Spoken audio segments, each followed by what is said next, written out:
নমস্কার, সত্যবাজার থেকে মৃণাল কাদের সিংহ বলছি। আজকে আমাদের ভারতবর্ষের বাজেট পেশ করেছেন আমাদের মাননীয় অর্থমন্ত্রী। কিন্তু আমাদের রাজ্যের নেত্রীদের এই বাজেটটি হাম্পি নাম্পি লেগেছে, কারণ ডাইরেক্ট বেনিফিট ওদের নেতা নেত্রীদের হাতে আসবে না, তাই তাদের হাম্পি ডাম্পি বাজেট লেগেছে। এমনি রাজ্যের বেসিসে সাধারণ ইয়ং জেনারেশনের জন্য, ভবিষ্যতের জন্য এই বাজেটটি দারুণ হয়েছে। আমাদের বাজেটের ব্যবসা বাণিজ্য, আমাদের বাজেটে রেল করিডর করেছে দুটো, শিলিগুড়ি টু বারাণসী থেকে Delhi, bullet semi bullet train যেসব হচ্ছে সেটা পাচ্ছে। আর মালের জন্য আমাদের সুরাট টু ডানকুনি বান পরিবহনের জন্য ডানকুনিকে রেলওয়ে করিডরের সঙ্গে জুড়েছেন। দুর্গাপুরের একটা পূর্ব ভারতকে লক্ষ্য করে দুর্গাপুরে একটা শিল্পর হাব তৈরি করেছে এবং মৎস্যজীবীদের জন্য সুবিধা করেছে, পশুপালকদের জন্য সুবিধা করেছে, শিক্ষা দীক্ষার জন্য সুবিধা করেছে, স্বাস্থ্যের জন্য সুবিধা করেছে, সর্বদিক দিয়ে সুবিধা করেছে এবং ভবিষ্যতে পড়ালেখার জন্য বাইরে যাওয়ার জন্যও সুবিধা করেছে এবং জিনিসের দাম, সব ধরনেরই জিনিসের দাম কমিয়ে দিয়েছে।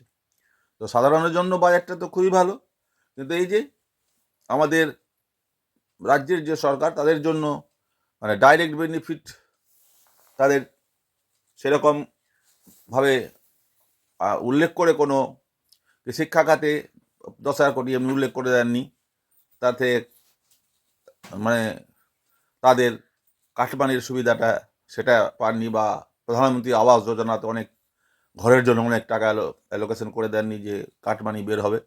এইসব জন্য তাদের খারাপ লাগছে। হয়তো ওভারঅল পশ্চিমবাংলার মানুষ, সাধারণ মানুষ যারা কিছুটা অর্থনীতি বুঝেন, তাদের জন্য বাজেটটা খুবই ভালো হয়েছে।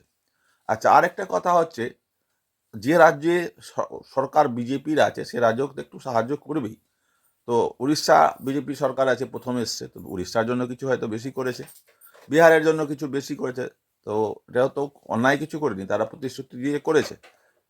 যদি পশ্চিমবাংলা ভবিষ্যতে নিয়ে আসে, তো পশ্চিমবাংলা এর পরে ফেসিলিটি পাবে। পশ্চিমবাংলার মানুষের তো বোঝা উচিত আছে যে যদি রাজ্যে কেন্দ্রে একই সরকার থাকে তাহলে সুবিধাটা বেশি পাবে, তাই সুযোগটা দিয়েছে। এবার যদি আপনারা দিবেন হাতে তুলে ওদেরকে, তাহলে সুবিধা আপনাদেরকে দেবে অবশ্যই। নমস্কার, আপনারা সকলে ভালো থাকুন, সুস্থ থাকুন, সব লাইক শেয়ার সাবস্ক্রাইব করুন। নমস্কার।